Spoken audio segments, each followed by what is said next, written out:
ఈరోజు మనం AP secretariat and HOD towers దగ్గర ఉన్నాం. టవర్స్ అని కంగారు పడమాకండి, అక్కడ నీళ్ళల్లో ఉన్నాయి. ఆ నీళ్ళన్నీ తోడిస్తే అప్పుడు బయటకు వస్తాయి. తోడటానికి ఈజీగా సంవత్సరం పట్టచ్చు. ఎందుకంటే 5 టవర్లు, పొడవు వెడల్పు చాలా ఎక్కువ. అన్ని నీళ్లు తోడటం అంటే మామూలు విషయం కాదు. సరే, అసలు విషయానికి వద్దాం. ఒకప్పుడు ఇక్కడ చాలా వేగంగా వర్క్ జరుగుతుండేవి, మీరు ఇప్పుడు వీడియోలో చూస్తున్నట్టు. ఒకవేళ పూర్తయి ఉంటే ఇలా ఉండేవి. ఇవి చాలా అడ్వాన్స్డ్ టెక్నాలజీతో నిర్మాణాలు స్టార్ట్ చేశారు.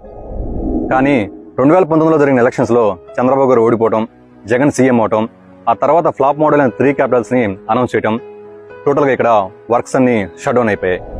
అంతేకాకుండా దాదాపుగా కంప్లీట్ అయిన ASA housing, MLA and MLC housing, NGO housing, type 2 housing, group D housing, judges and minister bungalows and total roads సంబంధించిన చాలా గ్రౌండ్ వర్క్ కంప్లీట్ అయింది. బట్ ఇవన్నీ ఇప్పుడు ఎందుకు పనికి రాకుండా పోయాయి? ఒకవేళ చంద్రబాబు నాయుడు 2019లో మళ్ళీ గెలిచి ఉండి ఈ రోజు అమరావతి కోర్ క్యాపిటల్ అంతా పూర్తయింది.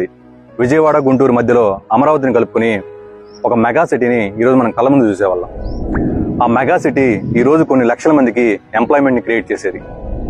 Now you can think and decide who to vote.